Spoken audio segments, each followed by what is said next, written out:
Hi, this is our case study for our firefighter who needed his knee replaced. So, to get started, do we just kind of want to review like the medications that this person has been put on and common names, maybe why we think that they're being used, just to kind of review? Sure, absolutely. The first thing that was listed and identified was the oxycodone, which has a half-life of about 3 hours. And having them take that 4 times a day, that's not going to give us coverage for the whole day. I mean, that was the first thing. I'm assuming that they're trying to have that be on board long enough for while they're sleeping and that kind of thing. The dicloflaxine sodium gel, I found that interesting. The half-life was um, an hour and a half in the plasma, but longer in the synovial fluid. Uh, you had said that you use that at Indiana State, correct? Yeah, we use it a lot. What is it? What do you see as the? It's hard because I work with swimmers, and so they rub it on and then they get in the pools. So it's hard for me to tell how much of it has actually been absorbed in the skin and how much is just getting like washed off in the water. So I try to encourage them to leave it on till it dries or like an hour before, like as much time as we can. But that's a variable that I have struggled with as far as like the topical creams of both like the biofreezes and stuff of that nature, as well as like anti-inflammatory gels is like the timing of like when of the most effective time to put it on, how much is getting absorbed into the skin, how much is getting washed off in the water. Um, so yeah, like I thought that was really interesting, especially like you said, the plasma and the synovial fluid like having a different like half-life. You brought up a very great point that maybe when we're creating our plan of action for this individual, they make sure that they don't put that on and then take the, do bodily um, cleanliness at that right immediately after, to let it sit, do it after they've cleaned up. The Dixet sodium, which of course is a stool softener. Um, I found that interesting that they said twice a day for 30 days for somebody that isn't on an extreme load of um, narcotics, and I would, at his age, he's a little more mobile. I wonder if that was just a cookbook kind of plan, because he may end up having diarrhea the whole time, and that's not healthy. But I think that might be, as needed, but that's a conversation to have with our patient about that, especially with his diet, if he's pretty good with his vegetables. Um, Other meds, the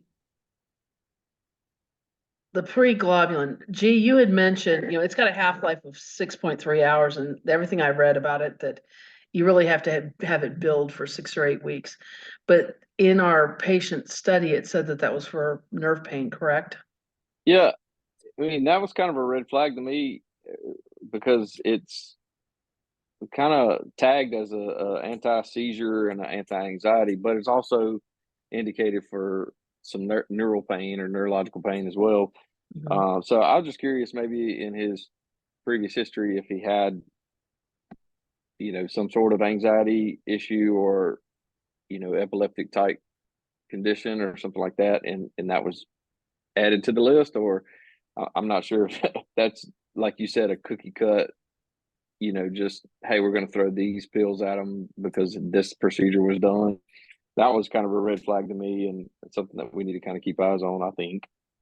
I would agree Um, with that. I thought it was interesting that um, him being so young having this procedure done. hmm. If that was a preemptive strike about depression or something like that too. I don't know, because I don't know that that's necessarily on a normal um I'd say cookbook script of what you would put people. Right. The low dose aspirin, um it being, 4 times a day and only a half-life of 20 minutes. Obviously, we're not using that for a painkiller, but is a thinner so they don't clot. The antibiotic that they chose, it has, its half-life for 6 to 12 hours. I thought that was pretty variable. If I remember, because I've got it written down here, and I kind of was in a hurry when I wrote it. Did it say that he was going to be on that for a month? The antibiotic for a month? Is that what yeah, okay, all right. I thought that was a little interesting. Yeah, that may be also why the stool softener is in there as That- well, as the dose it is. Was there anything else that struck you as kind of odd about this concoction of materials for this individual? I mean, I think the Lyrica was big, but anything? What I need to do a better job of is kind of cross-referencing the interactions between any of those. I know previously we had discussed maybe kind of doing a tapered plan or maybe an alternate, you know, going towards NSAIDs. And I know if we're throwing, just figuratively speaking, throwing a lot of NSAIDs at them, and we're using the Voltran or the cream, Mhm. those can have some interactions there. And obviously with the aspirin, we're going to have to like give and take here and there when we're developing our actual plan. Yeah, my biggest thing is thinking about, like, especially the Voltaren cream or like the NSAID cream, whatever, is I'm interesting that we're using it in the acute post-op stages because you typically see that more as like a subacute, more when you get into like the long-term part of like surgery Yeah, in the rehab. So I thought it was interesting that we're using it now, especially like around like incisions. Like, is there any it's to me, Who knows? Yeah. right. Wound healing. Yeah, exactly. Exactly. That is a great point. I wonder if, again, I go back to thinking about this specific patient and what brought him here as a young person to have this procedure done, knowing that you can only do this so many times in a lifetime. You run out of bone to bore out and put the prosthetic in. I wonder if some of that was a preemptive strike to try to control pain so he doesn't end up taking, instead of his 4 a day oxy, he's taking 16 a day to try to knock the pain off because he's been on stuff for years and it doesn't do the job and he ends yeah, up. because like I think with the like those Voltaren type gels is like you build up like a tolerance to it. So like you reach like a point where it just doesn't work. Like there's no effectiveness to it. So like to use it this early on in his treatment plan just seems very counterintuitive to me. Like not a very good decision. Yeah, it seems like maybe being heavily medicated early on and we're gonna run out of our pharmacological options that aren't terrifying. And thinking back to like any kind of post-op case, like the biggest you have, of course, the nociception pain from the surgery itself, but you also have like a lot of that pain and discomfort is coming from swelling. So really hitting the thing like things that are going to reduce the edema in the area is going to secondarily greatly reduce the pain. And so I think like if like in terms of like creating like the patient handout and patient education is like really pushing that. And obviously our treatments are going to be or should be surrounded by edema control and pain control in those early stages. But really like doing home exercises, like you can do like the lymphatic drainage techniques at home of like rubbing the certain areas to like the one at the shoulder, the one behind the knee, like just showing them like things just to gently rub to stimulate the lymphatic drainage, but then also like um uh reducing the pain and swelling. Like I mean those kind of go together, especially at this stage. I agree with that. I agree with that. But empowering this person who's probably pretty defeated, which hopefully we'll find out with the PR that we're going to discuss, but um, is going to be paramount into their successful navigation of all of this. We we're kind of dancing around this, but just kind of going straight into I mean, I think it's noted, needs to be noted that, his age, you said that. Also, I mean, some of these social determinants of health, it's obviously paying cash for his meds, so there's some lack of coverage there somewhere, whether he doesn't have health insurance or prescription or whatever that looks like. Alaska, I've kind of previously talked to you about this. Alaska is one of the higher suicide rate states in the nation. A lot of that has to do with time and light and all these kind of other factors. But there's a heavy prescription drug monitoring program there, which every state has one, and that each patient is given like a NARCS care score, which basically is a combination of different history. I'm sure that he's probably had a urinalysis. Hopefully, he's had a urinalysis. But I mean, all the other factors thrown in here, as far as like not just dealing with the knee, talking his mental health. What's his mental health status? Jane, you mentioned something in the previous discussion about his work. Does he have to go to work? Is he dependent? And I mean, as a firefighter, he should probably have good insurance, but I mean, that's what I thought too, and I actually wrote that down when because the drug prices were all over the board. right. Terrifyingly, actually, almost like you needed to go shopping to 5 different pharmacies even with the Good RX coupons, if you're really going to get the cheapest deal. So, aside from that, which we can unpack in a minute, I thought there's got to be some kind of a repository for the public servants somewhere. I mean, I'm a county employee officially, because Riverview Health here is a county hospital. And, we have our own in-house system that not only we use for a pharmacy, but, bulk pricing for all of the, sheriff's department, the local police departments we have here in Hamilton County, they all use that. And so when I'm sitting here looking at Oxy I think Costco had it for like almost $300 for those tabs. I'm thinking that is not what people are getting those at through our system. So I just have to figure that there's got to be a better way for him, unless he's been released. Yeah, so I was like thinking about this case, kind of going off what you were saying, Jan, is like, where do you get this, like outside of like a traditional like pharmacy thing? And so during my childhood, like growing up, my dad's job was he was a social worker. He was a supervisor for Child Protective Services in Oh like God. hometown. So secondarily to his job, like I've kind of learned a lot from him. Because his job, he had to deal with the opioid crisis like pretty directly. And so I know like he kind of had like they kind of got creative in problem solving and how to get these people the help that they need. And I think one of the readings from this week talks about how it's like a multi-team approach, is like we talk about in sports medicine, the sports medicine team, and like how that involves everyone. But this is really like a multi-faceted issue, is like as we're discussing, like it's more than just the knee pain and the surgery.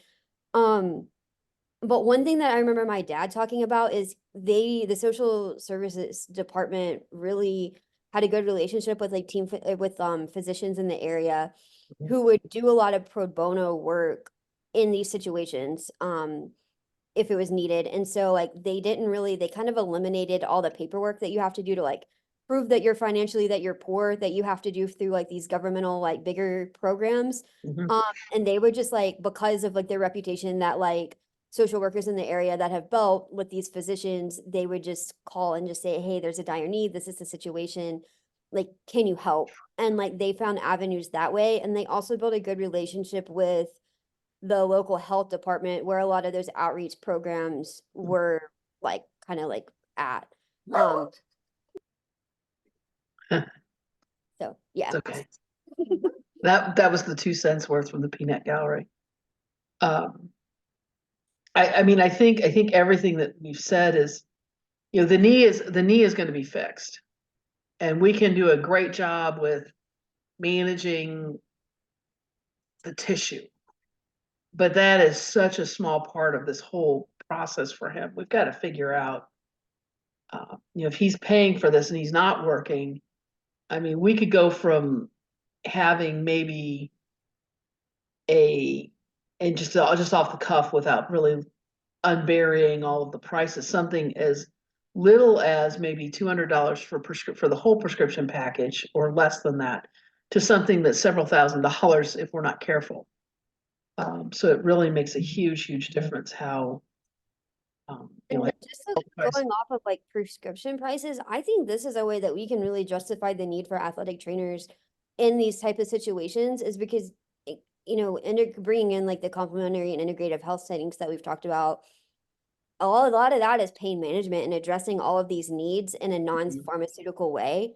So like when you talk about a need in these rural settings and in these like first responders, like emergent settings type situations, like I don't know, like this, it just really makes me think like as far as a point of advocacy for the profession, like it really needs to be conversations had in that perspective. I think you've hit the nail on the head with a lot of what you just said. If we can, and one of the first things I had a discussion with this summer was, I will do everything I can to not have somebody put anything in their body that has to be metabolized. Outside of food. I mean, that's a whole different thing, but all of this list, if I can avoid that, absolutely, we're gonna do it. If I have to do fascial voodoo on you for 10 minutes a day, I will do it just to keep you from taking even over the counter NSAIDs, just there for pain, because at least people down the path. We've had 4 former student athletes in the last 5 years end up overdosing accidentally or on purpose, and losing their lives because of that here. And it starts with orthopedic care that they won't properly manage, and then they find a better solution, and before we know it, they're on heroin or something else, and it's like, good Lord. I mean, it's a huge problem. So, but we digress. We need to wrap around for this poor dude. So what about what PRRs do we want to try to use and administer? Anybody have any burning thoughts? I don't have anything that I'm on fire about, that I'm like, ooh, we got to do this. So I'm going to defer to you and G here. I mean, in my mind, definite health related quality of life, PRO. I don't have a particular one picked out, but I think that's a good start. Mine are going to actually sound kind of like they're coming out of left field, but it's just things that jumped out to me. One is it's called SURE, and it's the substance use recovery evaluation. And I don't know, just it has to do. It has questions revolving around any substance use, alcohol, and or That's good. opioids. So the interactions there between the meds, and coping, but it also throws in social environments. Like if you've been able to cope and do recreational things without recreational supplements, Right. without drinks or anything like that. So I thought SURE was a pretty good one. It's the substance use recovery evaluation tool. And then, look, I don't know why this one jumped out at me. So reading through opioids and reading and for some reason the anti-seizure, anti-anxiety just kind of just stuck in my head. Okay. I was thinking about his sleep Ooh, and his sleep yeah. quality. So there's it's called PSQI. It's a Pittsburgh Sleep Quality Index, and it talks about how well you sleep, and especially after a procedure. But it also asks if you use sleep aids, and even if they're over the counter. And so, just like you said, throwing more pills into the blender there. Are we using sedatives to go to sleep, whether they were over the counter or obtained otherwise? So I don't know why that one just jumped out at me, to understand the sleep quality, and Do you think that And both of those are, I don't want to say casual, but that's the word that comes to mind. Covert enough that he wouldn't turn him off immediately, saying, "Oh, you think I'm a druggie?" And he would well, not answer it properly.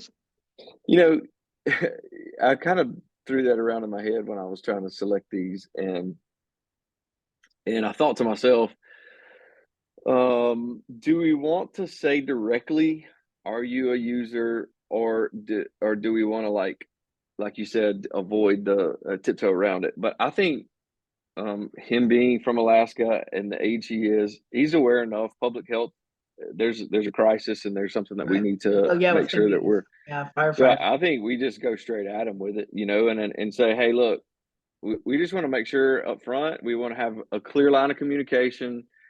As Hallie said, it's a multi-level approach, but one of those biggest components of that is communication among all. I mean, even as us as athletic trainers, like sometimes we got to get into those gritty conversations and just say, hey, look, I'm going to be real with you. Do we, what's going on here? And so, yeah, I mean, I think that all the time. Even when I teach high school students about anything, I'm like, I got to talk about this stuff because, Mhm. if I don't, nobody's going to, You're and they're right. going to. You're right. And I mean, I think addressing the fact that, dude, you've had more than half of your life with extreme pain. How in God's name have you managed it to the Right. point that now that you like, I can't stand this anymore. I mean, you're a young guy, and that could be the segue into that. Yeah, and Yeah. I think also like going back to that discussion, I don't know if y'all were there earlier in the semester in Doctor's R's class where we talked about different types of pain. Mhm, And I think just like educating patients on like your pain is very real, but like what's causing it? mhm. I think I found myself having more and more of those conversations, especially as I treat primarily chronic injuries, is, I believe you're in pain. Like, I understand that, but like, let's figure out why. Like, is it really a mechanical issue? Is it really like, um, nociceptive type pain? Or are there layers to this that, you know, ibuprofen is only going to get you so far? Sorry Um, about that. so I think like just having that conversation, like when we administer the PRO is getting to the root cause of, I mean, obviously use post-op, there's very real, like nociceptive pain going on. But is there anything else going on? And that kind of unfolds as you get to know the person. Yeah. Gene, I did, agree with you yeah, about that. I think we should spend a lot of time in our um, guide educating. I mean, that's a huge component is being an educator and empowering the person to make their own decisions, of course. I completely agree with you on that one, Hal. I kind of went to a PRO that was a little more straight on, which was the WOMAC. And I know that's kind of weird, but I think it might address some of the long-term questions and personal answers he might be able to give us that got him to this point, because it is about knee osteoarthritis. And um, so that might be something I would add too, but I love the idea of using the substance, what you call it, the sure. Sure. That's, Yes. yeah, that might answer, and of course, addressing sleep quality. I Um, mean, the thing we got to be. Yeah, I thought about this and I was like, oh, man, I'm going to make a whole list of PROs, and I feel like if we I don't want to say overanalyze because we really got to look close at this guy and to give him a real, fair shot. Um, but I think if we throw so many PROs at him, then it's gonna be like overwhelming, and you're gonna just get fatigue as far as uh, agree, agree, agree, agree.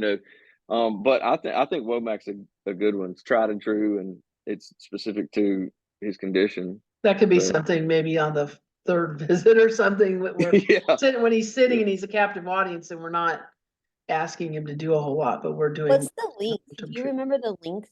G, what are the lengths of your two? And then Jan, how many questions Uh, you're talking Oh, I about? don't remember off the top. the the sleep quality one is broken into sections, but it's fairly 20, I'd be lying if I said the number, but I think it's less than 20 questions. And the Pittsburgh, sorry, that was the Fleet one. The Sure one is a little bit more extensive because it kind of goes into of the it has a section that goes over the past week. Like I think everybody has the question that's the one item question that says over the past week, have you smoked blank times or how many times have you smoked over the past week? How many times have you used alcohol, whatever, but it goes a little bit more in depth and kind of says over the past month, like past 4 weeks, and also includes social situations. So it's a little bit more lengthy, but I really thought great information on there. As far as guiding specifically with substances and those interactions with other substances. Well, I would assume he's savvy enough because I'm looking at the WOMAC specifically and it's 17 items. And it really is about function. It doesn't, it has two things about stiffness. It doesn't really even talk about pain, but it's all about physical function. So having those other PROs really gives us the chance to unpack the totality of your life. It's not just what's happening in those 6 inches around your leg. You know, it's a whole lot more going on. Yeah, I'm on board with you using that sheer one that G found, especially for like the purpose of what we're looking for and trying to assess. It seems like a pretty holistic view. And just sticking with that one. I know that you had mentioned in our earlier set, like our preliminary setup, Hallie, about using a log or some charting system. Yeah, I think in the patient like education packet that we're making is doing like creating like a table. And Okay. like you can start like we can give like examples and like maybe even do like type it out and then like fill in the blank. Like I've seen it done like a couple different ways, but just so that he takes all these things at the correct time, um, the correct dosage, just to help organize. It's like an organizational tool to help Is know you're taking all this on the right time with food and stuff. Yeah, I called it a journal, but it's a log, a journal, however you want to say it. I love the idea, and I think it also keeps them from overdoing it. Maybe, I mean, obviously, oh, did I take that or did I not take that? Um, so I love the idea. is there a way to add their exercise activities, their actual therapy things that they're doing that we would traditionally be dealing with in our setting that he's going to be doing at home to add to that? So you're going to take your meds, but within this amount of time, you don't want your half-life of your pain meds gone before we're asking you to bend your knee. Yeah, I think Track. honestly, like, the lymphatic drainage and some of the other home, I think that would be an appropriate place to like throw in. So like we think about like a home exercise plan, instead of doing like therapeutic exercise, like you're teaching them to do these pain management techniques at home and just providing information in that sense. And I you're like already that. home with a giant package, so let's just add a couple more things to it. Yeah, that they won't read. Yeah.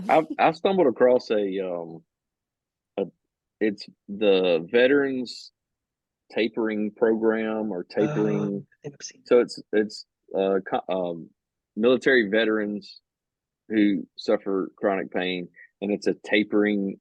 I don't know the word program. Plan. There it is. Tapering plan about like starting with your normal doses and trying to work your way down. But it goes in depth as far as explaining the rationale behind, do you need this much pain medication? And again, going back to what Hallie said, as far as educating what's causing your pain and can we do other options?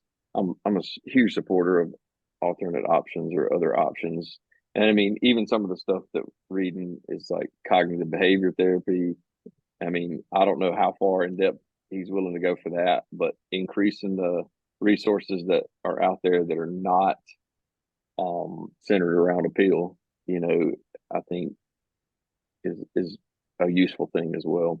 his entire adult life, he's had this. And even, when you think about neural development from a brain standpoint, he doesn't know how to navigate an adult Right. existence without either this immense pain or I'm assuming taking drugs. I'm assuming that's how he got to this point. So yeah, this is a two-pronged deal. I mean, that may be a factor that opens them up to some of the alternate options is saying, hey, look, you've been taking pills this long and it's not working for you, or it's not helping you as much as it should be. How about trying something different? How about we try some of this other stuff? And I love that idea. That's a good idea, so, G. So I think we're pretty good. Anybody have any closing thoughts, comments? Everyone squared away for. I think part of the financial planning thing, I mentioned the Good RX, there's other sites trying to create a way for him to pay for this, but also, does he have Aflac or some other plan that he could have procured? And I'm not even sure when I read that, because I read through that again last night. I don't think he's had the surgery yet. Or has he? no. Because if he hasn't, I mean, has he gotten on board with supplemental insurance of some kind, or whatever resources are available in the community to make sure he's got food and his lights don't get shut off? I mean, Yeah, he recently underwent a total knee replacement following okay, years of chronic pain. Yeah. so he's already beyond that, but that might be something to implement so he's not unhoused, because if he gets unhoused, all of this is going to fall apart. No matter our best patient education and care is going to be Yeah. completely out the window. I think, um, there's a lot of, I see this here I'm in a very rural area and in a very poor area. Mhm. I say very poor. We have 40% free and reduced lunches, and we probably could have higher because kids just don't fill out the form. Yeah. And where I'm getting at here is, I hear things I shouldn't about getting my pain pills from somebody. You know what I mean? And so this guy's got a baseball background. He was a baseball player in a locker room, and he knows that there's pills floating around from somebody's surgery or from something. I mean, he's not a baseball player now, but his history, he's been exposed to that. I'm sure at some point in time that you can easily get pills at a pretty cheap rate. But what are they? And so, man, really, really, especially with fentanyl just floating in like it is, and really tiptoeing that financial line there, because that's another one of those social determinants that I'm big on, because financial. I've been a product of that, a part of that. I've been through that, and I see that here, and it's a real problem. And if I cannot afford this, there's means I can get it or an alternate for it. So, man, that financial burden and still being able and having to work, and that part right there is probably another one of the bigger ones that stands out to me, because I've seen that with my own eyes too, and my family. My dad he doesn't have supplemental insurance. He has health insurance, but he's one of these tough guys that can't miss work, has to go to work, and I mean he's the primary income earner of the house. So, I'm just thinking, really, really walking a line there of, keeping this guy from getting meds from a non reputable source. So, I agree. but otherwise, hurt. you know, I thought about this. If we just had the facts, the short facts of his case, his age, and that he had a knee replacement, would we go this in depth? You know what I mean? Like, would we still give him this look? And Honestly, working orthopedics at the beginning part of my career, I probably would, because there's no way that the physicians that I work with and around would ever do this procedure on a 33-year-old. right, Unless there is absolutely no other way, and we've exhausted every other option. Even if he was on public aid, they would not. So yeah, we would already know that he's already been down the rabbit hole. It didn't work. I Yeah, mean, so that's a last. you know, but overall, I mean, I feel good about what we got. Yeah, I think so too. Hal, you got any questions or comments or concerns? I'm good. You're so quiet. God love you. Okay, I'm gonna go ahead and stop our recording.